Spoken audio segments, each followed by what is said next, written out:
Hey guys, welcome back to the Twisted Stitcher. My name is Alicia and this is my channel all about cross stitch.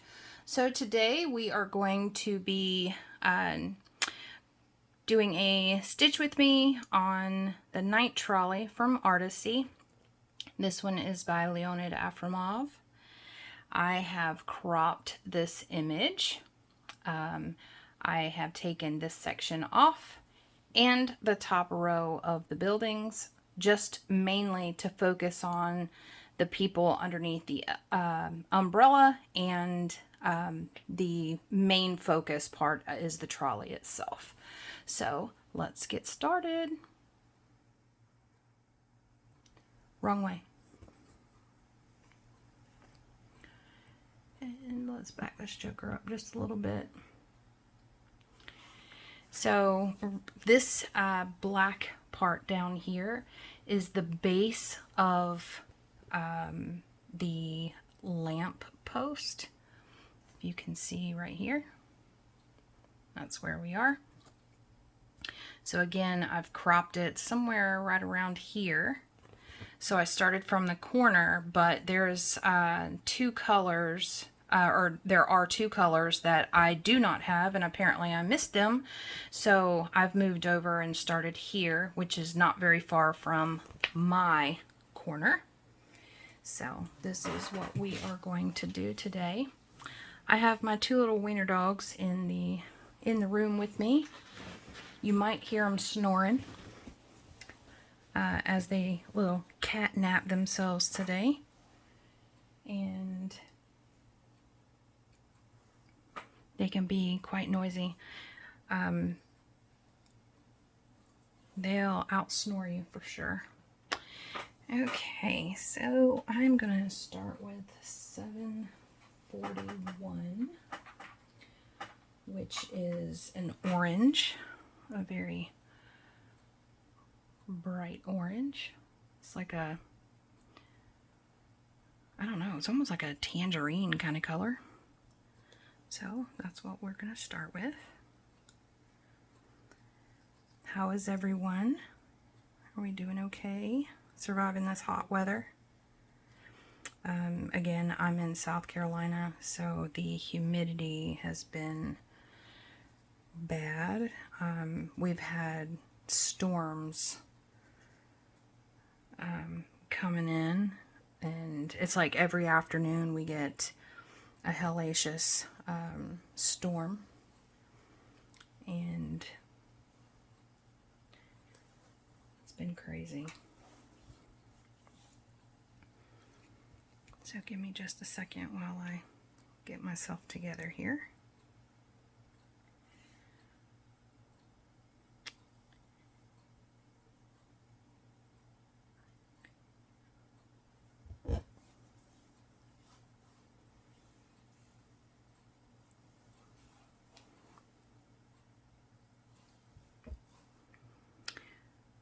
Our temperature for today is supposed to be like 95 degrees, and we're under high heat index. Welcome to South Carolina. Welcome to Charleston, where they say, oh, it's cooler on the coast. I have you to know, I've lived here all my life, and that is a bald-faced lie.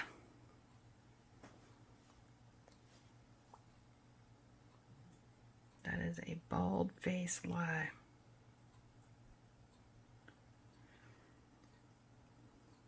Where there's water, there's sun, and it gets hot. That's the reason you can spend some time in the pool and get out and be blistered, right? Yeah. All right. Give me, oh, I just hit a different color, different symbol, and turned it to a different one that I'm not trying to work on. My chair is so noisy, I apologize. This is a new chair and it squeaks like that.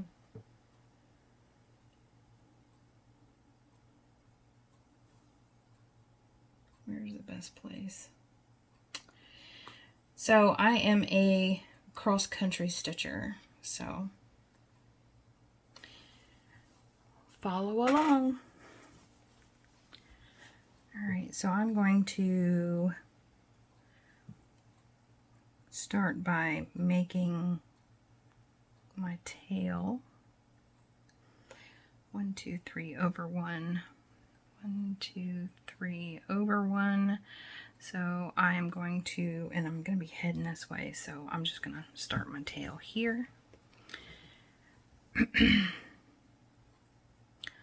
I will come back to clip that off, but this will help.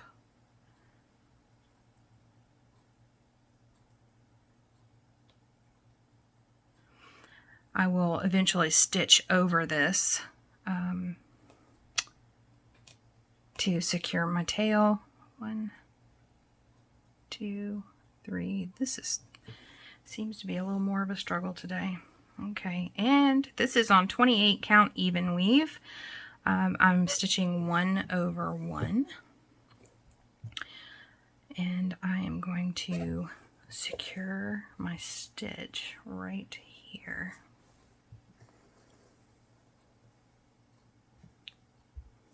Now when all the rest of the colors come around, you are not going to, like right now, you can see this little thing right here. When all the rest of the colors come in around this, you're not going to see that. You're not going to see that little stitch.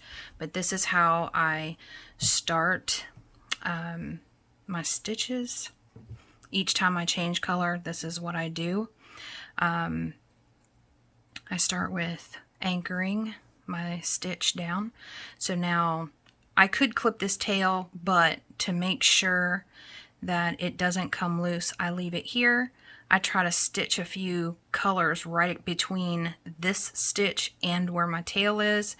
When it comes across, when you stitch through here and you come across between here and here, it will then secure even more so back here between the tail and the stitch. So therefore, not only do I have it anchored, but I have stitched over the back side, the tail that's on the back side of the material. More like right down through here, and then it will be anchored even more securely, so I won't have to worry about it coming out later. So that is what we are doing, and that's how this is how I start my stitches.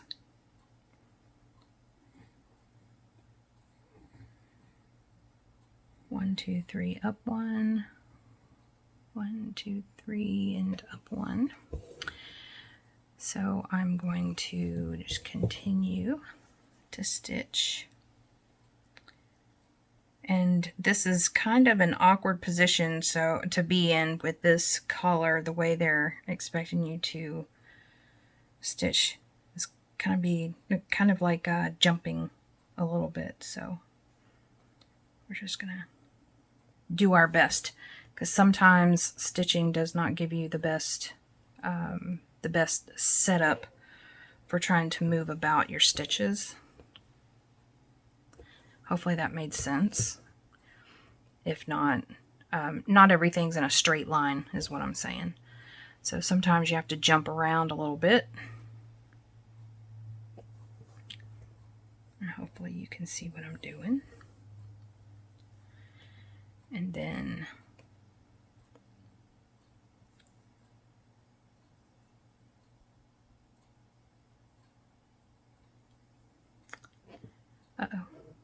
wrong. I need to come down one.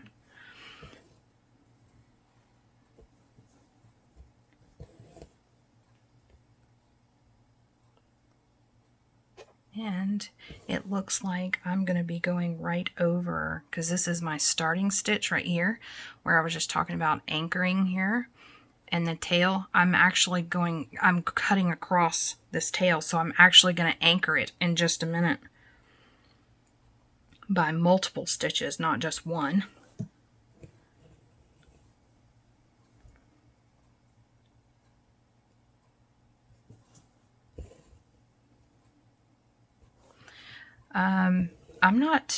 I don't know who I was watching and saw them do this particular this anchoring method.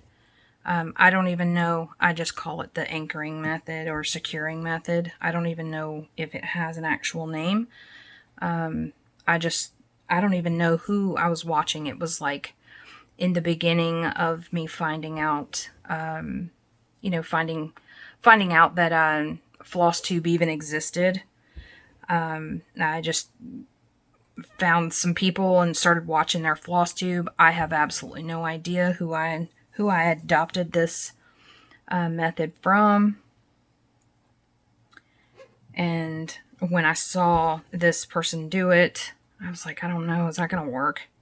I mean, because that looks awful loose. Well, the more you stitch, the more these other colors come in around it. It actually secures the stitch. So, and now that I'm using it, I adopted it. I started trying to use it. And then now I see that it does work. So I am actually crossing over a second loop, or a second row over this tail here. That's the reason that tail just moved. It's one of the easiest anchorings that I have seen. Therefore, you don't have to turn your work over.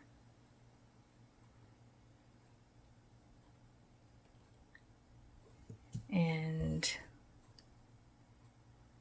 I'm positioned a little further away from the material than I normally would be because of my camera setup right at the moment. So I am running just a little bit slower trying to stitch this because I'm a little bit further away than I normally would be. I can see it. I just have to slow down and focus just a little more. Mark my stitches off. And, uh-oh, dropped my needle.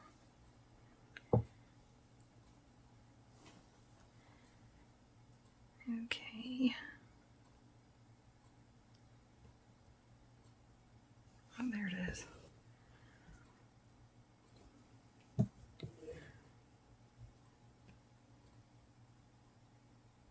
So this is my first stitch with me.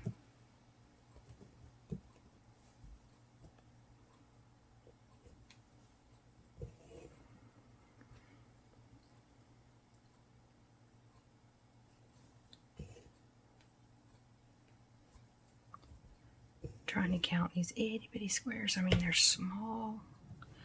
The head of a pin versus one of these little squares. They're very, very small. This one I'm going to pick up 2 stitches because I won't be coming back up this way. It's this particular color kind of tapers off downward at an angle. So I'm just going to go ahead and pick these 2 stitches up that are sitting right here and then move to the bottom. Strategically, I don't want to leave any stitches behind, so I'm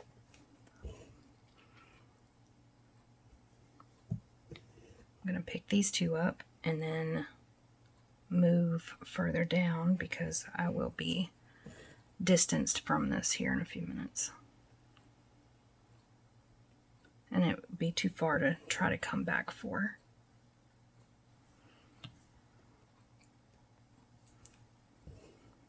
If you are looking for a hobby that has a specific instruction or directions on how to do it, cross stitch is not it.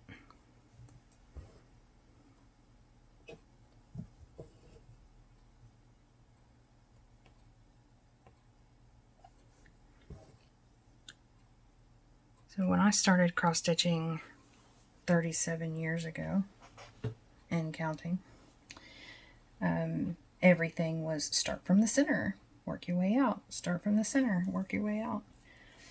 Well, I do like that method. That's why I continue to start from the center on a lot of my projects. Most of them I do start from the center. Mainly because that is the way, you know, that's the way it's supposed to be done. And that's the way every one of the cross-stitch kits, the instructions say, start from the center, work your way out. So that's what I've done. And I'm comfortable doing it that way. I mean, that's the way it was. That's the way I was taught. So I just stick with what I was taught because I know I won't go wrong doing it this specific way.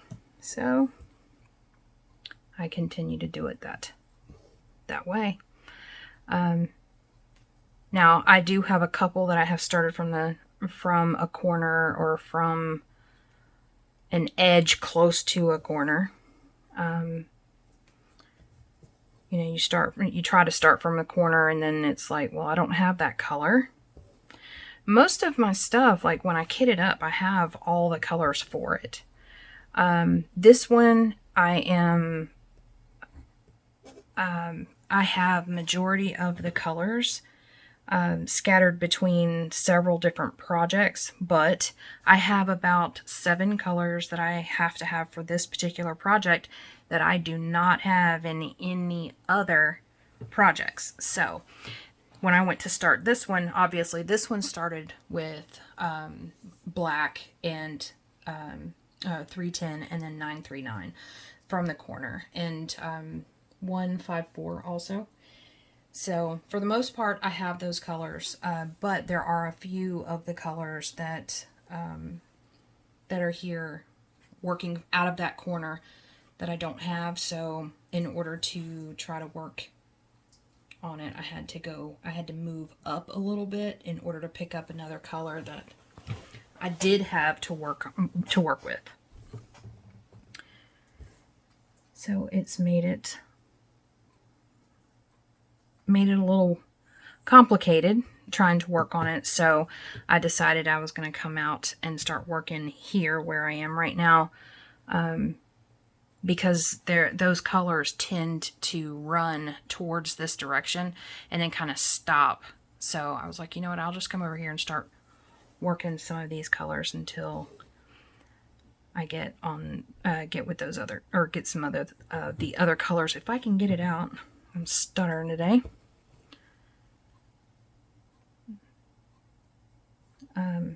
So anyway, I decided to come and stitch outside of that corner and get out of there. Work on something else. And I'm going to continue. There's some up here of this particular color. So I think what I'm going to do is I'm going to go up and make a loop and then turn around and come back down. Strategy. This is definitely strategy. Oh, it's kind of like playing the game. How do I get to do all these other stitches in this specific area without having to tie off and start again? So strategy is the name of cross stitch for real.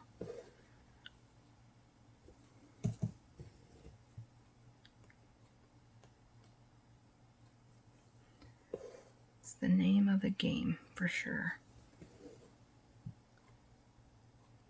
And this should be one in from the corner. And it is. I am right on target.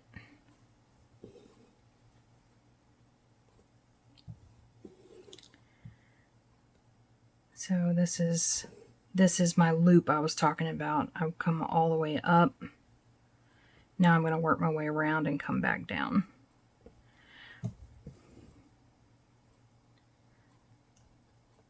Not ideal,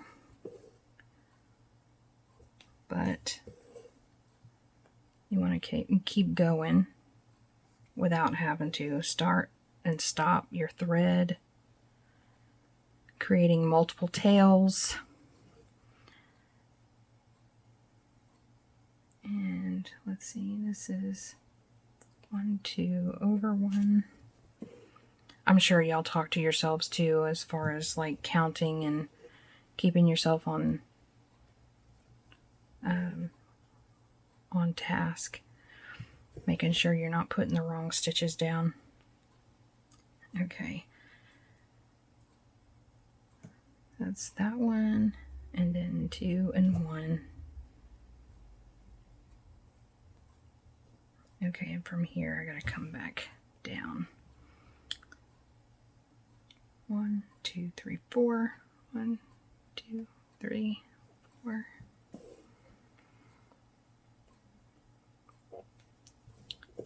You may talk to yourself, you may not. You might talk to yourself in your head while your eyeballs are scrolling the material, looking for the best option.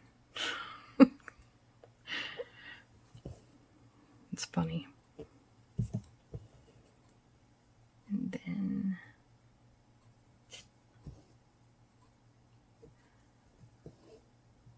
one, 2.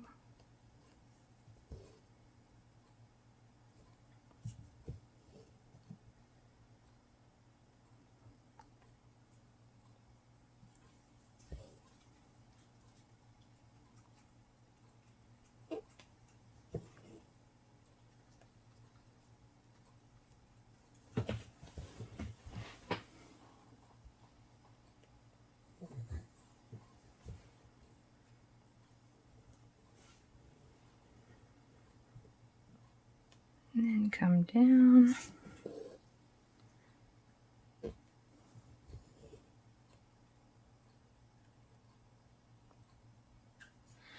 I love to stitch. I've been doing it for so long.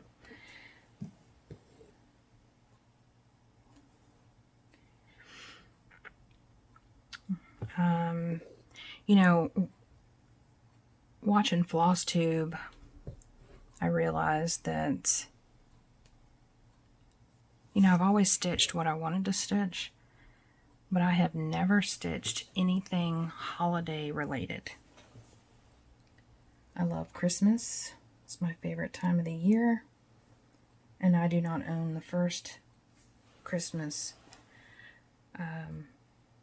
cross stitch. And it's like, you've been stitching for 37 years and you don't have... No, I don't. I never thought about it.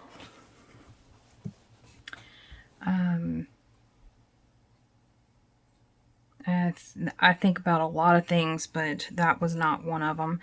And I think just because I've had so much going on through the years, major things that would be distracting from, you know, when you've got... And then too, I was mostly a monogamous stitcher all those years ago. It was like I bought a project. Well, I would have been a monogamous stitcher. I bought a project, and that was the one I worked on. And I didn't work on anything else because I didn't have anything else to work on. So I did not jump between project and, you know, other projects. So I had one, and I bought the big one so it would be around for a while. So, and I stayed busy, and I just never got around to... I mean, I saw some pretty ones. I just never bought them. Never bought a Christmas one. So it's kind of crazy to think that I've never had one, but, well, I can say I do actually have one now. It's like a 700 by 700, so it is going to be, it's going to be a good size one. I've had it for a while. But I was trying to find material you know, the Ada or even weave or whatever. It took me a little while to find a person that has the material big enough. I'm going to jump over here and catch this one since it's right here. Anyway, so it took me a while to find somebody that, I mean, Etsy has a lot of people on there, you know, a lot of stores, little shops or what have you, that carry the Ada, but I had to find somebody, like they can carry some big pieces, but this one is so much bigger than the normal project. I have two Heaven and Earth designs right now, the bookshelf, treasure hunt bookshelf, and Melody of the Night. Both of those I can stitch on the same size material, but this Christmas one that I have is absolutely huge, and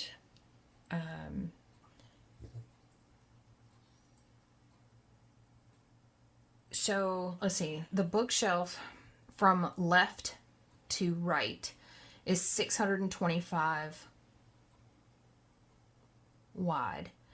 This one is 700 wide, and that makes the piece of material, obviously it makes it larger, but I cannot order the same size that I have the treasure hunt bookshelf and Melody of the Night on, because this size is so much bigger. You have to order like the next size up, or the customized piece, customized size. So I did find a woman that does customized pieces. Like you tell her what size you need and she'll cut a piece to the specifics that you need. Just like I did with Treasure Hunt Bookshelf and Melody of the Night. Those were customized sizes also. But every time I go to this woman to get a piece of this size material, I need this Ada or even weave. I need big enough for that particular Christmas piece. It is always put your name on a waiting list, so they don't have the piece. So it's been a challenge, and I've had this piece for a while now and trying to find somebody that has the material in the size. Like, I want it 22 count. I have to find these great big pieces, and when they do have it, it sells out so quick that you end up getting put on a waiting list. So that is the deal I have been running into, and hence the reason why I've got, matter of fact, I have two large pieces. One is the Christmas piece and one is not a Christmas piece, and yet both of those are about the same size, and I have to have two pieces of that material that you sit on a waiting list for. So kind of stinks. The whole time I've been talking, I have been trying to look to see what my next color is going to be, where I'm going from here. So I'm going to tie off. I'm going to secure my stitch once, and then I'm going to come over here in the thick of it all, and I'm going to anchor again right there, and voila, you cannot see it. So I'm going to cut this piece, and I'm going to come up here and cut that piece. These pieces I'm not worried about, because when I run that needle through there with another color, it will push it through. There's that one, or you can rake the back of it. and pull it off. Pull it down out of the hole. But there we go. One down. A whole bunch more to go. And I am going to put this over there and wind that up a little bit later. And since I'm right here, oh my goodness, this is going to be another shade of that same color, just a little bit lighter than the last. So this is the color we just worked on. This is now the color I'm going to. So you can tell it's a little lighter of a color, but still in the same color family.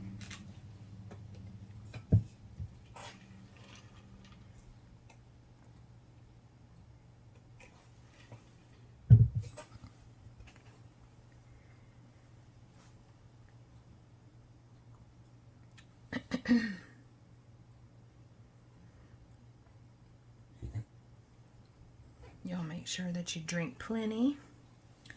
Even though you're inside, you can still dehydrate. It is so nasty outside. I went out there, checked the mail, and was like, geez, I didn't realize I had a bag tied around my head. It's like trying to breathe in a plastic bag. It's horrible. And here we are, we're in June, you know, they're doing a lot of building around our area also, so,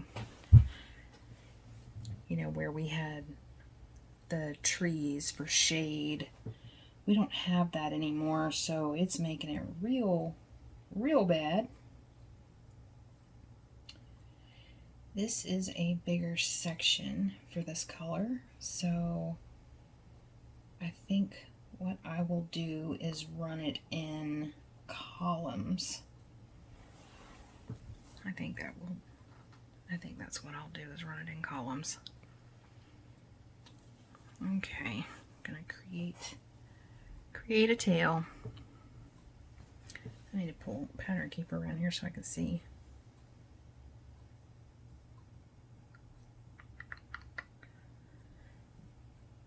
So it's this one here I'm going to start with. Okay. Pick a corner. And I snatched it right through. How about that? Let's try this again.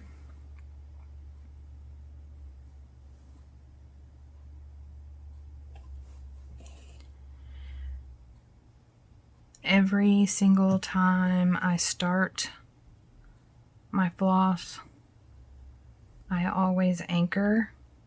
Every time I have to do a jump more than like 6 spaces, I will anchor my last stitch. I will jump to wherever the stitch is.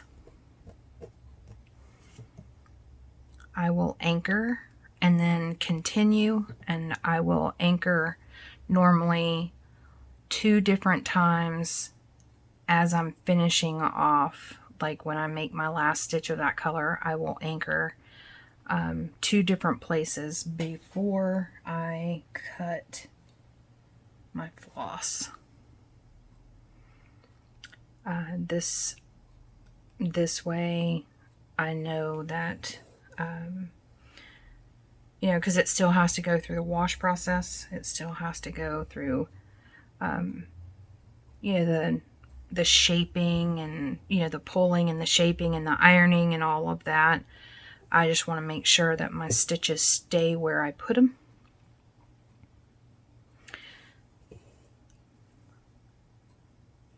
I think I'm more worried about the washing process. My stitches backing out. Yeah, that is concerning to me.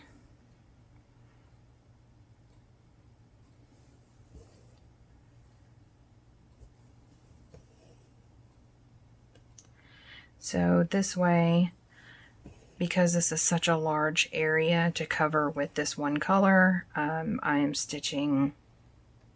I'm just going to stay right here where I'm just going to fill in everything I have to fill in this one column, and then I will move to the next column to fill the color in.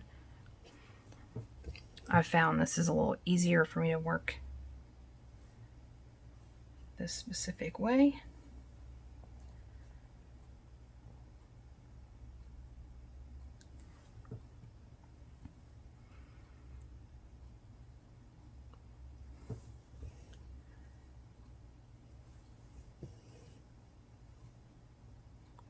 These are some good colors though. It's even though you're jumping a little bit here and there, it still has a lot of this particular color in a small area, so it's not so confetti and ninja stitches and things of that nature, so that works out good. That'll cause my stitch to come out, so I have to change direction that one stitch, and then I can go back to my normal stitching.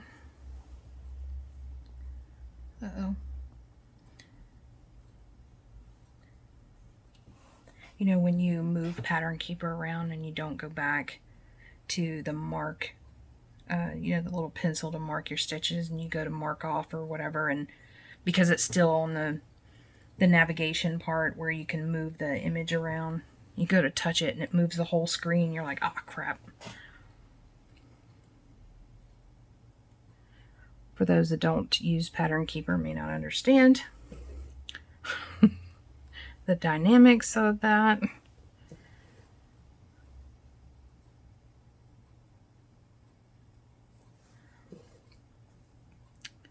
So I think I lived under a rock for a long time because I didn't know Pattern Keeper was such a thing until about a year ago. Yeah, I know. Like, what? Where have you been? But in my defense, so of my best friend growing up, she taught me how to cross stitch when I was like 12, 13 years old. 12 or 13 years old. And, you know, life, we grow up, we move away, that kind of thing. So I had been on my own. I didn't know anybody that cross-stitched. It was just me. And I did kits and things of that nature because everything was in it. The first time I saw somebody start from the corner, I remember talking to my mom. I showed her, I was like, look at this clown. Oh my God, their pattern is going to be so messed up, because the outside world knew more about the stitching world than I did. So I was telling my mom, I was like, they are going to, so my mom's not a cross stitcher. She has been educated by me. She, you know, she's watched me stitch through the years. So it's like, what I know is what she knows. And so I'm showing her, I'm like, look at these people. They're starting from the corner. And my brain just could not wrap around what they were doing, why they are doing it this way. And my first thought was, they're not starting from the center. Their project, they're going to work all the way across the project, and then they're not going to have enough material to finish. Oops, sorry. Just hit the camera.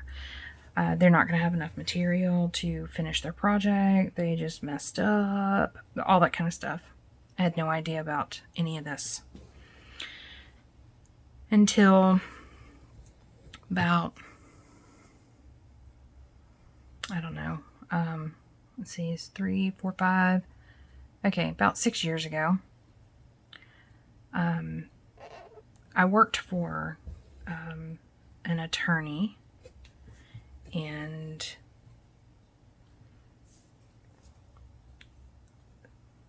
there was we had hired a new girl that was a quilter, and she was with the company for probably, I don't know, probably about 10 months maybe before I realized that she was a crafty quilter. I don't know. We were so busy, we didn't have time to really get involved, and but then too, I'm just not a nosy person. I am just not a nosy person. So anyway, it's like, you do what you do on your own time, and I do what I do, and you know, we chit chat and converse at work, but you know, there was only, well, at one time there was 4 of us there, but they're not crafty people, so you just don't talk to them about it. And so anyway, she started talking about, or one of the girls had asked her, and she have any plans for the weekend or whatever, and she's like, I need to finish my quilt and that kind of stuff. And I heard her talking, from the other room, and I was like, she needs to finish her quilt. I was like, wait a minute, is she a crafty person? And I heard it. So I waited for them to finish their conversation, and I had a couple other things I had to take care of, so that's what I did. And later on that day, I asked her, I said, did I hear you say earlier you had, you work on quilts or something? And she was like, yeah. She's like, why do you quilt? And I said, oh no. I said, no, I don't do that. I cross stitch. And she's like, really? I used to do that years ago. She was like, matter of fact, I got a bunch of stuff at home. I'll bring it to you. I don't do that. I don't stitch anymore. She said she does embroidery,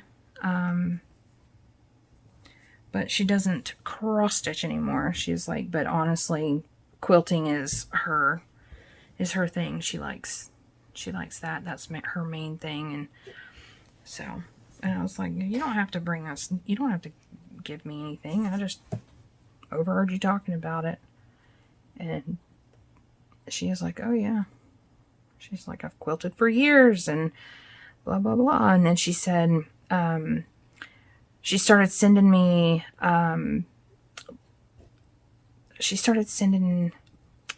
things on,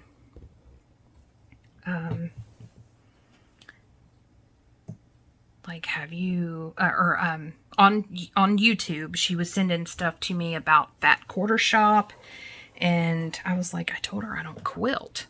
Hold on just a second. I was like, I don't quilt, so why is she sending this stuff to me? I had a little knot on the back. Anyway, I'm like, I don't quilt. Why is she sending this stuff to me? And I got in there and was looking at what she was sending. And she was sending, cross-stitch patterns and stuff like that from Fat Quarter Shop. And I'm like, who is Fat Quarter Shop? What is this? So I got in there and started looking. And then she was showing me, she was sending, like cross-stitch patterns. Isn't this cute? I thought about doing this. But, I'm tied up with quilting and, all this kind of stuff. She started sending stuff to me, and I'm like, my brain started just frying every day. She's like, did you check that one out? Did you see that one that I sent you? Da, da, da. It was like that. And I was like, where are you getting all this stuff? And she's like, girl, you got to check out YouTube. She's like, you got to do this. You got to go check out these people and this place. And I'm like, I'm going to tell you, I'm at work, and I'm like, I love this girl. Because I did not even know any of this stuff existed. She's like, yeah, you ought to check Amazon. Look up cross-stitch patterns on Amazon. They do a lot of kits and stuff in there. And then it was, oh, you got to check out, you know, YouTube and Flosstube. And I'm like, what is Flosstube? And she's like, girl, that's where all these people do cross stitch, these big old cross stitch patterns. And I'm like, how, you know, and I sat there at work. I'm like, how does she know this stuff? But I don't. And I mean, she's a quilter. Like, how is she knowing? How does she know about all this cross stitch stuff that I don't? And I'm like, have I been living under a rock or something? Like, where the hell have I been all this time? I just had no idea. None. So I started checking it out, and I bought several patterns off of Amazon.com. And then she was mentioning Etsy, and I was like, I went to Etsy, and I'm going to tell you, you know, it sucks. It absolutely sucks being my own stitcher. And I don't believe for one bit, for 1 minute that I've been living under a rock somewhere. I don't believe that at all. Because I haven't. But when you don't know this stuff even is out here, you don't know that it exists, it's not that you're living under a rock, even though that's how I felt. You know, like, how am I so disconnected? Well, I'm disconnected because I don't have anybody to talk to. I don't have anybody to stitch with. I don't know a soul that stitches. So, in my defense, there you go. But I'm going to tell you, once she turned me on to all this stuff, told me about all this stuff, just crazy, and I haven't put it down. I have learned so much. I found out why people were starting from the left-hand corner. I found out what full coverage meant. I had no idea why these people were doing the stuff that they were doing, and now I'm like, knowledge is power, honey. Knowledge is power. I have a college degree, but that might be another reason why I didn't know anything about it. But then, too, the college that I went to was medical stuff, medical type related stuff. So of course, you know, those people aren't there talking about cross stitch stuff either. I mean, we were career oriented. But yeah, so I've been around people, but apparently I haven't been around people that do what I do, or have some type of hands-on hobby type, whatever you want to call it, regardless of what you're doing, quilting or... So anyway, yeah, I haven't been living under a rock. I've been living for sure, but just didn't know. So I am forever grateful to that little girl for turning my eye on to Flosstube, and it's crazy, but I sure did not know anything about it. Did not know.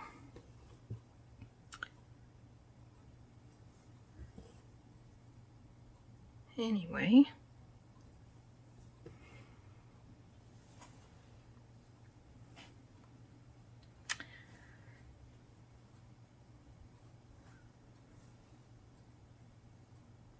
well, I have made it to the top of my color, to the top of the... So now I will get to start and come down the opposite direction, starting right here.